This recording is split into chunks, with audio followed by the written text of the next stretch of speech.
the public is being met again with another suspension case. But this is not even the first time. Before now, through the chairman, former governor of Ekiti State was suspended, as well as Pius Ayim. He was also suspended as well. And then for some people, they are saying more like it is him getting back what he actually did because he did not follow the constitution before the election. PDP crisis was not something new for people, and we know that it was birthed due to the issue of the constitution and zoning, how that some of the governors said no, it has to be zoned, the party's constitution has to be followed, but obviously because of some interests, it was not followed. And then even the chairman that promised that if the presidential candidates emerge from the same zone with him, he's going to resign, didn't keep to his word. He refused to resign. And we saw how that Wike and the other 4 governors formed the G5 governors, and they kept talking against the decision of the party to still have the presidential candidate, the chairman, from the same zone, which is against their party constitution. But again, after the election, we saw how that at his ward level in Boko of Benue State, IU Senator Ayu Iyorchia was suspended, and immediately through his special advisor on media and communication said that those people that suspended him, the executive at his ward level, were just some ignorant people that don't know the provision of the constitution that's guiding the party.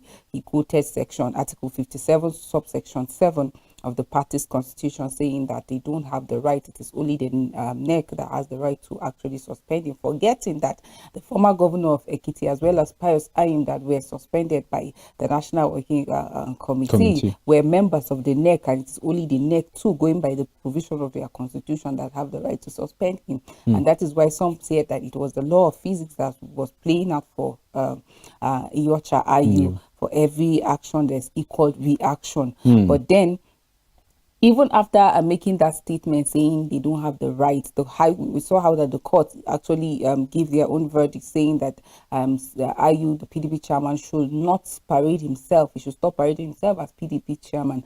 And yesterday there was an emergency meeting by the PDP national NEC, like they had meeting yesterday, and then through their public relation officer, the announcement was made of the suspension of Iyorchia Ayu, and then the deputy was actually is now in acting capacity, talking about Damakun. And well, you will expect that, oh, he's taking a bow, but well, he has appealed, and Nigerians will continue to watch and see how things unfold. But I think it's not a good one looking at the fact that PDP is the major opposition party. Some political critics are already saying more like they are, because of this crisis, they are already losing like a lot, and they are wondering if they will bounce back, because as we speak right now, the 10th National Assembly that will be inaugurated, PDP lost lots of the seats there already. So as major opposition party, people are expecting that this time around together, see where you got things right and correct it. Now the issue is public perception, with all these growing issues coming left, right, and center. Like, what do you expect? How do you think people will look at you? You get, well, a house divided against itself cannot stand. And I would say, in politics, a divided house is a defeated house. So let's see them doing the needful. Yeah, we hope to see them bounce back, because you can't practice a smooth democracy without the opposition. Because opposition, they serve more like a check and balance, because they remind you of certain promises. They remind you of where you accuse them that they are not doing well.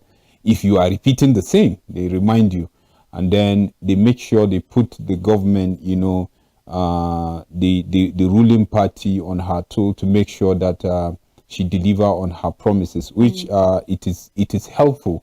You can't do democracy without opposition. So we feel it is important for PDP to really bounce back, put herself together, house in order, and then see how she will come with whatever note that she has taken. While the winning party, are dishing out what they want to do for the masses, which before they are saying if given the mandate they will do better. So that will help the ruling party too to be on her toe. And then looking at the issue of strike, which NLC was calling, yesterday they had a meeting, thinking today we wake up to see everywhere shut down because of the strike. But we all heard that it has been postponed. They will check them for 2 weeks and see how the compliance will be. Well, going by the meeting that we saw that called by the Minister of Labour and Minister of Employment, talking about Chris Ngige, like it was obvious that, there's actually hope that the strike might not commence, because he called the meeting with the CBN governor, because the 7-day ultimatum that they gave is so that cash will be available to the masses. Like, these are money that people legitimately own, but yet they don't have access to it, and that's brought untold hardship on the people. And then as a body that stands and speaks for the people, of course you don't expect them to fold their hands, but like I always say, why do we have to wait till threat is being given before we do the needful? If CBN and the federal government know that they can actually make cash available, do you have to wait until an ultimatum is given, until you have 2-3 days to elapse before you react to it? That's always the question. But we're drawing from the meeting that they had, both the president of the NLC, the Minister of Labour, talking about Chris Ngige, as well as CBN Governor Godwin Emefiele.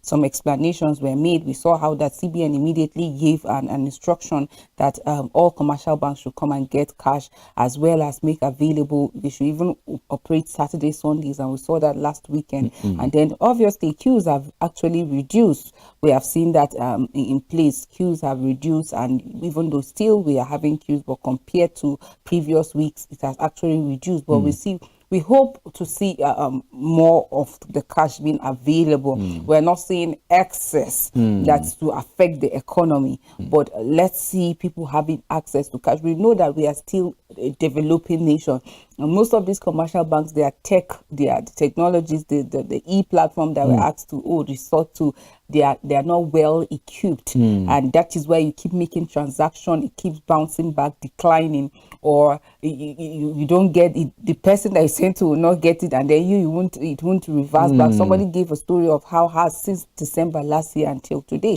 I just hope that we ensure that all these modalities are in place, because when you look at the policy, the new Naira policy, like, there's nothing wrong with it on paper, it's beautiful, but the issue is the timing, and then the methodology of the implementation, and whether we like it or not, has brought untold hardship on the people. We've seen situations where people died of hunger. We've seen how that in other places protests erupted, some people lost their businesses, amongst others. So we hope that we're coming up with policies and then methodologies that are going to align with the need of the people, that is not going to be detrimental to the people. I know that there's no development without hurdles, but we can come together, everybody come, stakeholders. Like, before the implementation, we didn't see NLC, the CBN, federal government coming to meet together. I think that was one of the complaints of the NLC. They were not even informed about that. I recall how the Minister of Finance too was talking about it, like she was not also informed and all of that.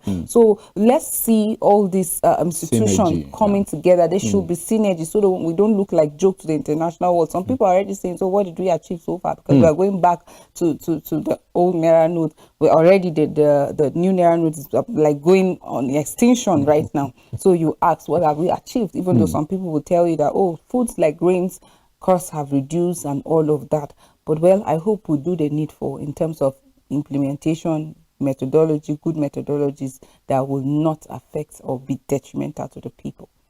Yeah, well, as we speak right now, the strike is not holding, it has been suspended, but NLC say they are going to monitor the availability of cash for the next 2 weeks. That will determine their next action. So, well, we hope that the needful will be done. Yeah, I even heard the CBN governor say he's going to be part of the monitoring team himself. I say, wow, so we can be this proactive, and I asked myself, where was he when the whole issue was really biting hard, that for you to access 1,000 naira, it was an issue, and Nigerians were crying, coupled with even the pronouncement of the judgment from the Apex Court, that still, we didn't hear anything until 10 days later, and then we're hearing this. I think, like you rightly said, it's a good policy, but what we feel is that, lack of supervision is the main issue. Because some of these things, if we are ready and we are willing, we say we are going to do these things. What would it take you for you to monitor these banks? You have central bank in all of the states. This central bank can take it upon themselves and check these commercial banks. How many are they in each state? At least we can monitor this, but we are just adamant, we are just reluctant, we just feel it doesn't concern us none. And then look at where we are now. Like I would tell you, the whole policy is like the reverse is the case, because the old money is coming back and the new one is clearing, is disappearing, you know. But let's look how it goes, and then we'll watch the development, how it goes, and we'll let you know. You know, INEC proved to defend 400 billion expended on polls, like CSOs are asking.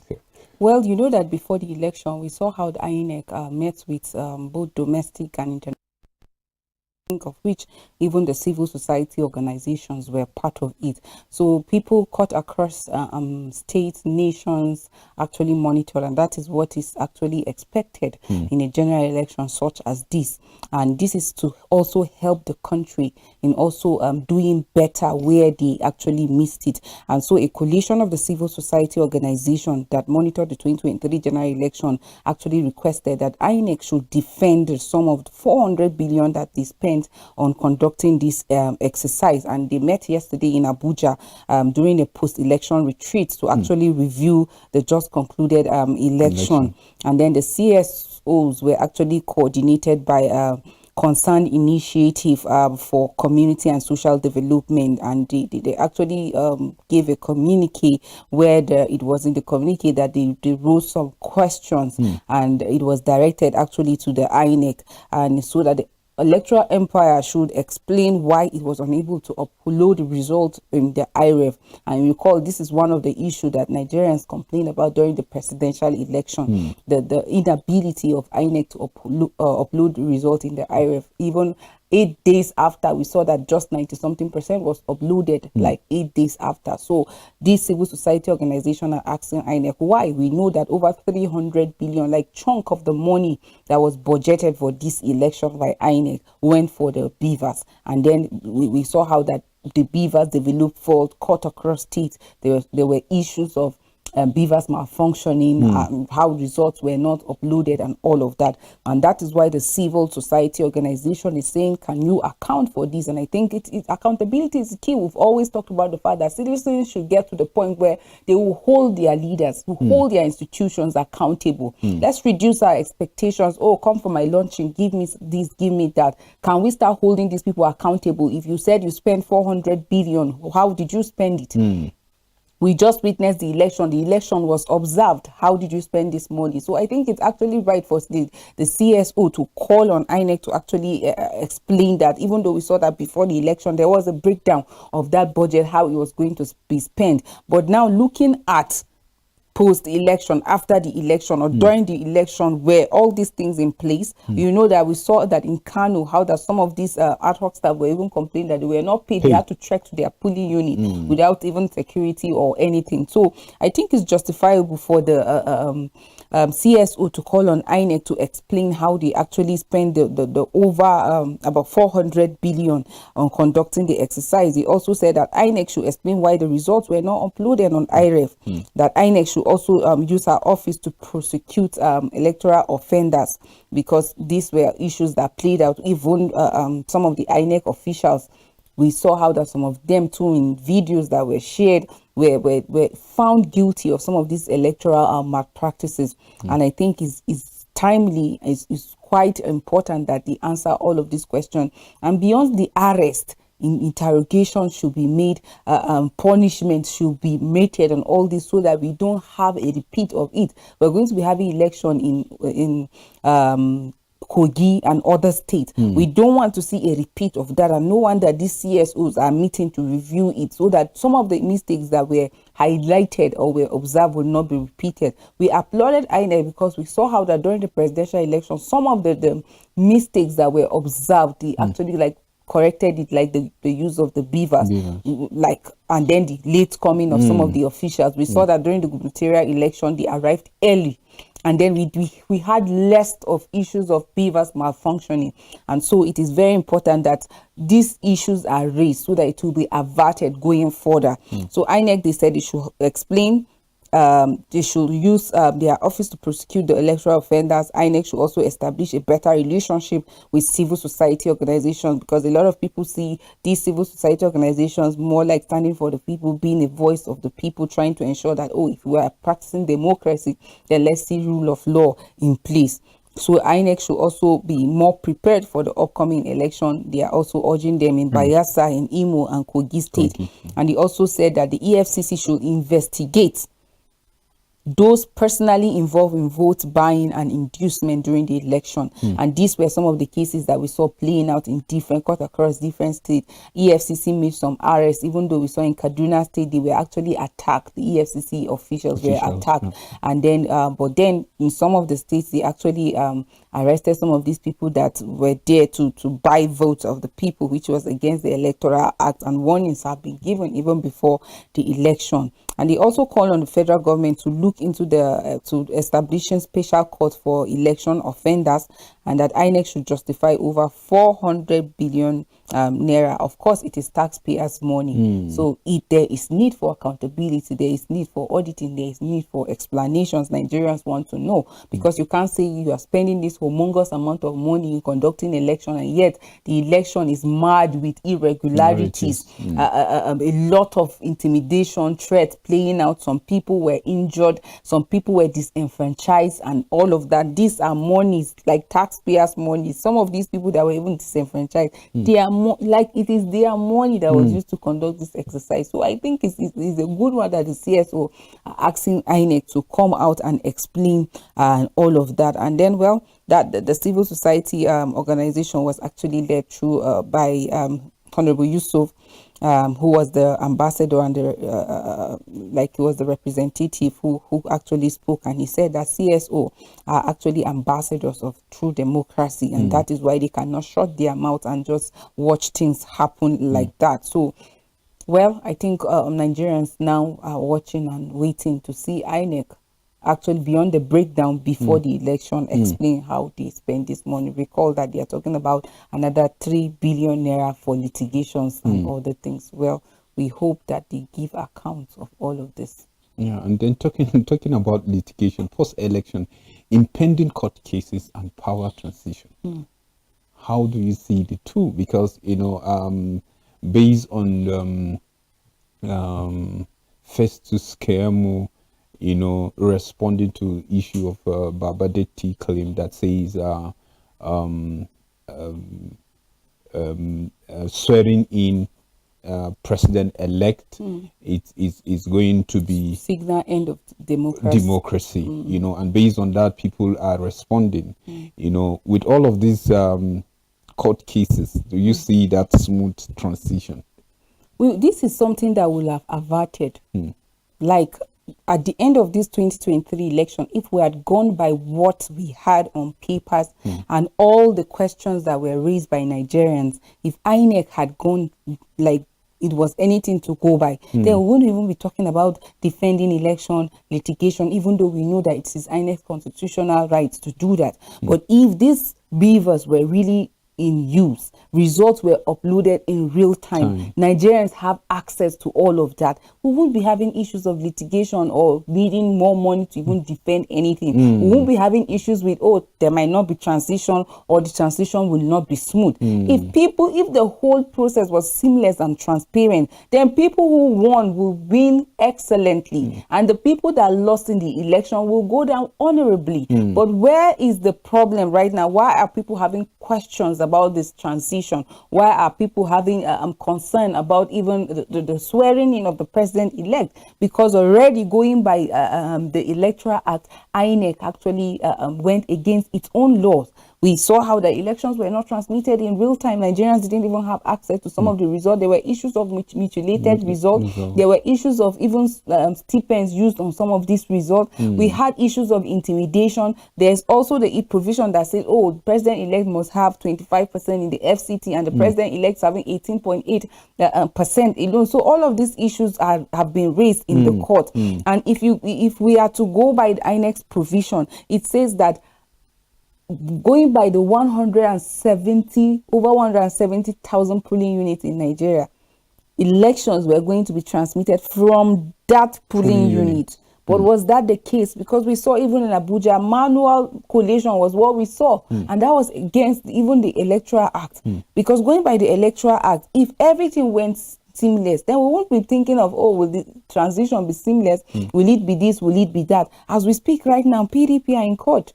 Labour Party are in court, and other 3 political parties are also in court. We've seen protests cut across different states, people saying, no, this election must be cancelled. This election must be, the mandate of the people must be given. In Nasarawa State, we saw how that during the gubernatorial election, women going naked. That is a shame to our democracy. How can our mothers be going naked for something that would have just gone smoothly? You get? So traditionally, if you go by tradition, this act alone, there's consequences to it. And so if INEC went by the Electoral Act and the provisions, the procedures of conducting election, we won't be having all of these cases. As we speak, Adamawa and Kebbi State, the elections have been rescheduled. You get? So why all these cases? These are all of the things that are causing, the tension that, will we have smooth transition? We will not have, because cases are in the court already. And people are already saying, if you go ahead to swear in so person, the president-elect, that means it's signaling end to democracy, because it is believed that Nigeria, as a democratic nation, should live by the rule of law. It should be about the people. The president categorically stated during the peace accord that he wants to leave as legacy a free, fair, credible, and transparent election. And he said that the voice of the people is going to stand. But is that what played out in some of these places? Well, at the end of the day, most of these cases are already in court. We just hope that the court will uphold integrity by ensuring that they don't go on technicalities, but they should ensure that the mandate and then the interest of the people is what at the end of the day will stand. Well, we pray so, and then we know everything is possible, but the most important thing is for the people in leadership to do the right thing, because we always know they should know that, it's a responsibility to whoever is leading to lead well. And by doing so, and I believe so many things that we are complaining now would have been cut down by maybe 60 or 70%.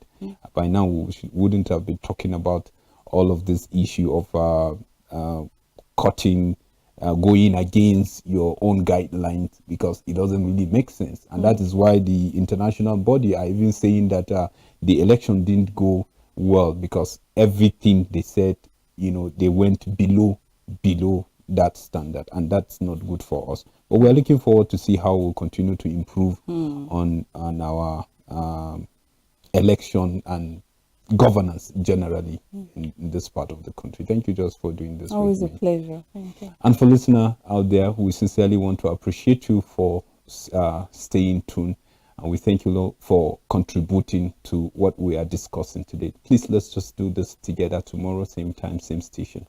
Bye-bye, and God bless you.